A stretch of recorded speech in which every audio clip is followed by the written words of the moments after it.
Hello, everybody, and welcome back to another episode of Overwatch Weekly. Not a super busy week this week, a relatively slow week, but there were a couple of fun little things that happened this week. So let's start with the first thing, which has to do with competitive on the live servers, because Baptiste is now live in competitive play. We'll touch on that a little bit more in a little bit, but in a blog post, Tom Powers said, "No dying on my watch. Teddy Baptiste joins the hero rotation in Overwatch competitive play.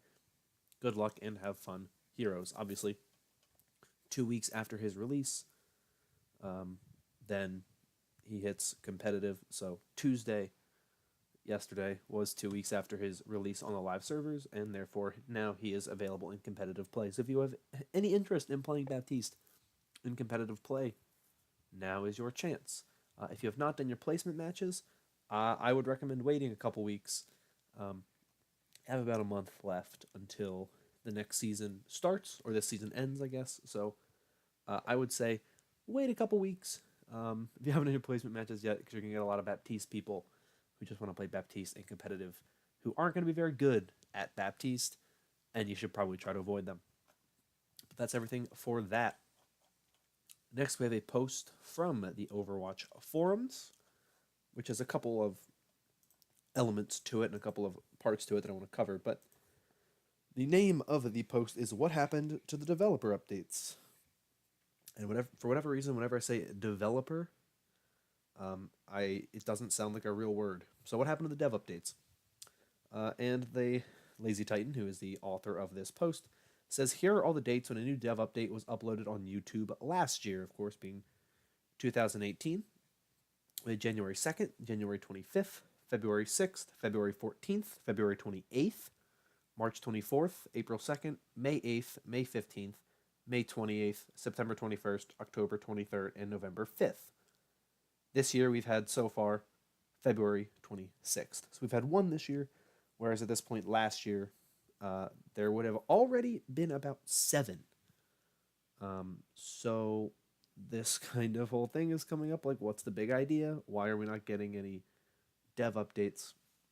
And keep in mind, this is something that was an issue even last year.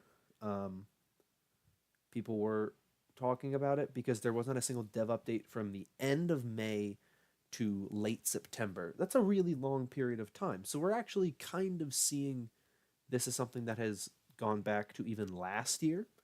So keep that in mind, that it is not something like, all of a sudden 2019 we're not getting them. They have started to die down significantly since last May. But Lazy continues by saying there was only one this year until today. Last year we've had 7 already by tomorrow. Tomorrow in this case being April 2nd. What is going on? We like to see you, Jeff. And if we compare last year with the previous one, there was a decrease already. I hope they stop this trend. Now, before we get to Jeff Kaplan, Wyoming Mist, who is an MVP on the forums, which means that they basically have been recognized by Blizzard as someone who is a very kind of supportive person in the community, and they're just a high member of the community, and they are basically given some kind of recognition. I don't really know how to describe it the best, but for example, the text for Wyoming Mist is green, normal text is white, and Blizzard developers are orange or blue depending on their role in the company. But Wyoming Mist says, "Remember, they have been making a lot of appearances via interviews on Twitch and YouTube. This has been helpful to give us an insight view to what we can expect in the future, though yes, following up with more dev updates would be really nice." And says later, when someone responds with, "Not everyone watches the interviews on Twitch because they don't care for a specific streamer, and because the interviews aren't easily found on the official forums," to which Wyoming Mist says, "Of course, that is why I try to keep as much information ready and handy by maintaining my dev post directory, which has all of the available interviews and other outside sources of information available." Now, obviously, no interviews recently, but just something that you can take note of. But Jeff Kaplan did respond to this by saying, "Sorry we haven't been doing these as frequently. We do have more planned for this year." To which he said, "We recorded one last week that will go live next week." In parentheses, I think, question mark. and then 3 periods. So this could very, very, very easily be for the Archives event, because this time last year we were getting ready for the Archives event. Archives event last year was April 10th through the 30th. So we could be seeing a similar time frame. I know there was a leak that I am not going to talk about because I try to avoid talking about leaks. But there was a leak about the Archives event and its start date. I don't even remember what day it said, but it was a significantly later date than what we usually get. So it'll be interesting to see what it actually is. But that is my guess for what we might be seeing with the dev update, or a dev update that maybe, if it isn't specifically the dev update for the Archives event, it maybe might just reference it a little bit. So that's what I got for you there. The next story is a kind of two little stories put together, but the Lego YouTube channel put out a little video about the Lego Overwatch line, which I found to be very enjoyable, as I am a big fan of Lego, and I have most of the Lego Overwatch sets. I'm only missing the big Bastion set, so I've already sunk way too much money into Lego in general, and then they had to go and say, we're going to make an Overwatch line to get even more of my money. But here we are talking about it. But it's a really cute little video if you want to check it out. It's like 3 minutes. I thought it was entertaining. I thought it was a cute little video. Nothing like really incredible, but it is there if you want it. Next, in more Overwatch merchandise news, Blizzard has announced the new Lucio statue. I've talked about some of these other statues in the past. We've talked about Hanzo, I've talked about Mercy, and they have now done the Lucio statue. It is $175, and it is available for pre-order on the Blizzard website. I'll have a link in the description to the tweet that announced it, which has a little video, and also a link to the Blizzard store if you would like to check it out for yourself and pre-order it. Obviously, it's expensive, but it is a very high quality and nice looking statue for those of you who like that kind of stuff. So that is a new thing we got going here. The next thing has to do with the Overwatch League, and that is because the Overwatch League Season 2, Stage 2 will be kicking off tomorrow, Thursday, April 4th, at 7 p.m. Eastern, 4 p.m. Pacific, which is, of course, like midnight in the UK and wherever else.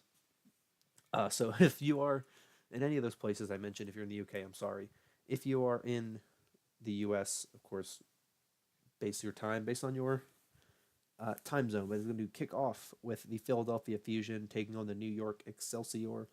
You can find that on twitch.tv, on the Overwatch League Twitch channel, also on the Overwatch League website, and on Disney XD and on ESPN apps. So that will be your first game. That'll be the only game on Disney XD. But you can find any and all games on ESPN if you are so interested in doing the Watch ESPN app. But we'll be having the Philadelphia Fusion, New York Excelsior, of course, 7 p.m. Eastern, followed by the Boston Uprising taking on the Atlanta Reign at 8:45 p.m. Eastern, followed by the Shanghai Dragons and the LA Gladiators at 10:30 p.m. Eastern, and then ending off with the Guangzhou Charge taking on the Paris Eternal at 12:15 a.m. Eastern. So, of course, that'll be Friday, April 5th, for those of you on the East Coast. But, of course, if you're in California, it'll still be 9 p.m., so you'll still be well into your Thursday. So that is your first day there. And, of course, other games. Of course, the schedule is linked in the description. I don't know why I can't talk right now. Schedule in the description. You can check that out. But we are getting to some really cool stuff coming in Stage 2. So in a few weeks, I'll cover that. But look forward to that because I'm very, very excited to cover some of the really awesome stuff that is going on this season. There's some really cool stuff that we get to look at and see coming up. So can't wait to talk about all of that. Final thing I want to talk about is also Overwatch League related. And of course, I have tried to cut back on Overwatch League news that I talk about here in Overwatch Weekly, just because I feel like I talked about so much of it, um, before, during the end of season one and whatnot. But because we're getting to a new stage and a lot of important things are happening, you never know when people might be jumping into the Overwatch League. Just wanted to talk about some of the big things that have happened this past week in terms of roster moves, some of the big stories that you might just want to follow or things you might want to see and look into if you are just getting into it or if you have missed anything with the Overwatch League since it's been gone for a week.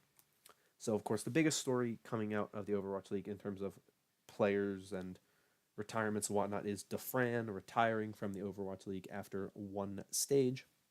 I personally am not surprised. I was surprised he even joined the Overwatch League in the first place. Um, in his retirement, he said that esports was a dream of his, but it's no longer his dream. He wants to go back to streaming, and he's going to be a part of the Atlanta Reign organization as a streamer. So he'll still have some connections there and be able to do some stuff with them. But obviously, now that they do not have Defran, they are lacking in a couple of major heroes and a leader in that DPS role for the team. So they made a couple moves. The first move they made was adding Funny Astro to the team on a two-way contract. He is a support player. So he'll be on the team on a two-way contract, which means he'll mostly be playing for the Atlanta Academy team, but he can also play for the Atlanta Reign a couple times each stage.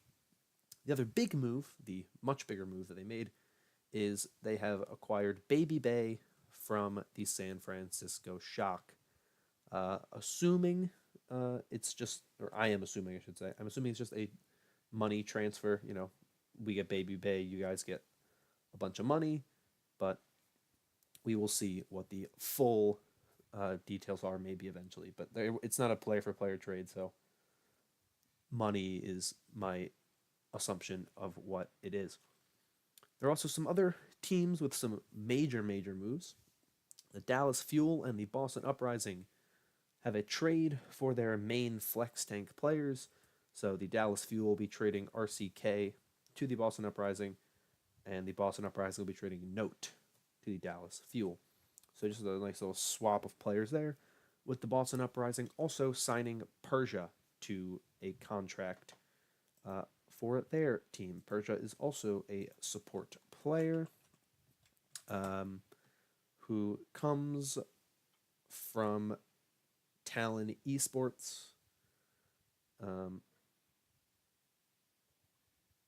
are a team that had a decent run in Contenders 2018 Pacific. Played a little bit in Contenders 2019 Season 1 Trials, but he has added Zenyatta Moira type player, more of an off support player there. And the final thing is the Paris Eternal. Their head coach, Damon, has retired as the team's head coach in a very interesting move, very surprising retirement there. I'm excited to see, or interested, I guess, not really excited, interested to see what the Paris Eternal look like going forward. It'll be a very different looking team, I believe, as a result of all of this. But we will just have to wait and see how all of these teams play when we get into Stage 2. But if you want to see what I feel about Stage 2, Week 1, or anything at all about the Overwatch League, I upload videos every week about the Overwatch League. So I will link to my Season 2, Stage 2, Week 1. I don't know why I started with the Season 2, but I'll link to my Stage 2, Week 1 predictions video, both in the cards and in the description down below, so you can check that out if you would like. But that is all I have for you this week for Overwatch Weekly. If you enjoyed, consider liking and subscribing, as it helps out a bunch with my channel. But that's all for now, so I'm going to get out of here. Until next time, you all have a wonderful week. Hope you all enjoy Overwatch League Week 1 of Stage 2, and I'll see you all next time.